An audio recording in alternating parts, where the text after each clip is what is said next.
The typical woman that comes to Craine House, she's very young, 23 to 26 years of age.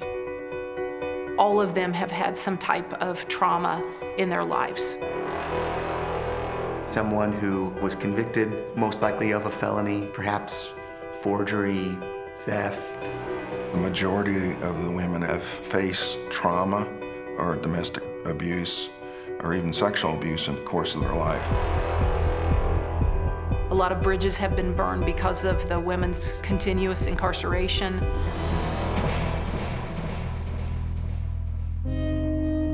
I got into drugs and stuff really young, pretty much with my family, with my mother mostly. So it's just kind of the life I was raised in. I was arrested in 2009 for manufacturing methamphetamines. Got me 3 years probation.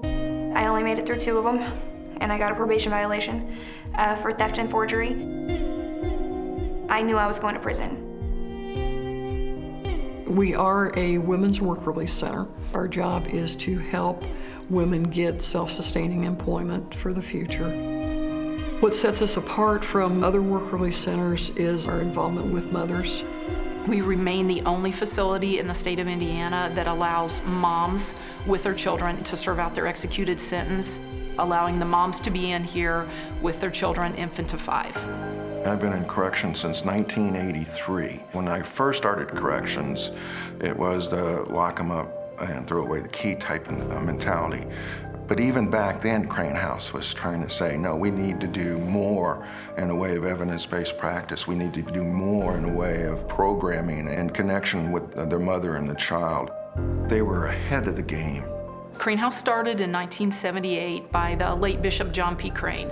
From 1978 to 1993, Craine House was considered more of a transitional housing for women leaving the prison system.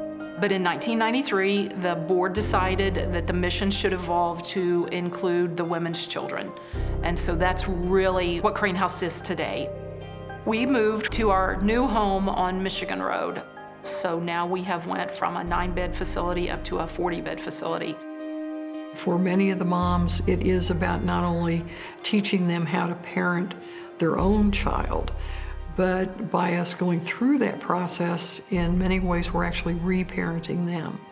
We are giving them some of the structure that maybe they didn't have in their growing up.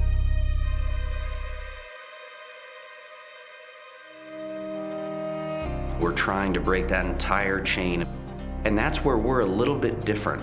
We are focused on changing that life and those lives, but that then will contribute to the success for my kids' generation and their children's generation.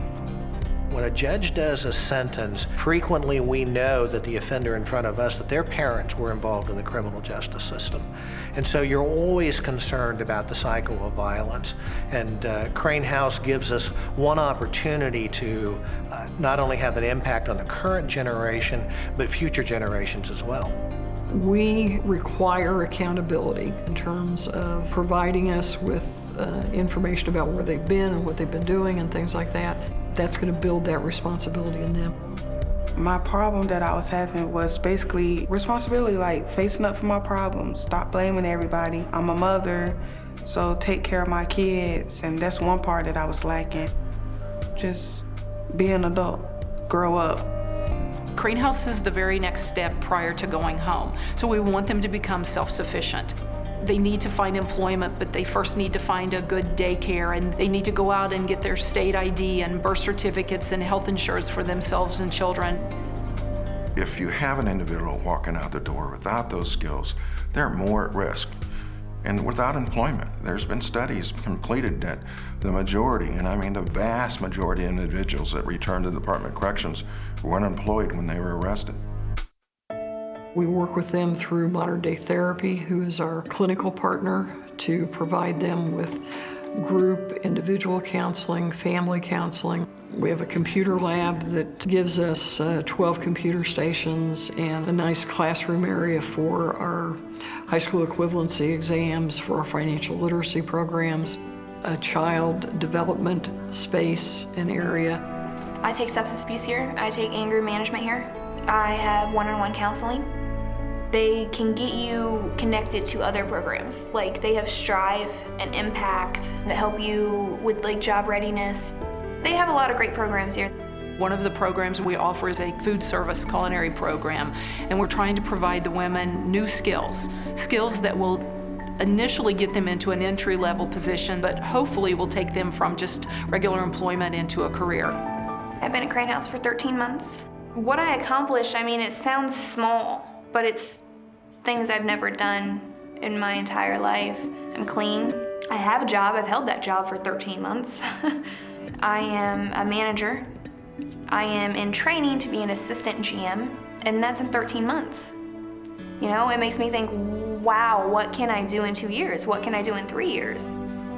One of the things that I'm most proud of is we've never had a woman reoffend while they've been living in Craine House since 1978. The clients that we have at Craine House are ones that I don't worry too much about. I generally think, okay, we've got them at Craine House. They have a good chance for success.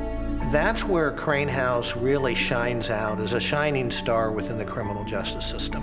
When you look at programs that frequently have recidivism rates of 40% to 60%, and then you look at Craine House, which has consistently been under 20%, and you're saying, now there's a program that we ought to be doing all over the country, and why aren't we doing more of it?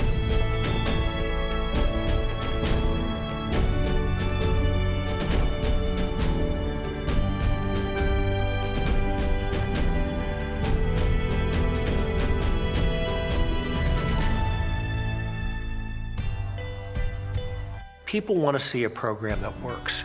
And so whether you do it through your volunteer effort, through your money, you know you have an opportunity to support a program that has been successful in the past. A lot of the things that the women face, they feel like they face them alone. And it's kind of up to all of us, whether it's a staff member or a volunteer or a funder, to let them know that's not the case. To have people fund other programs like this is to begin to tell the story of the impact of how many families helped by programs like this could help an entire community. It does kind of come down to it's one family at a time. I want to own my own bin station.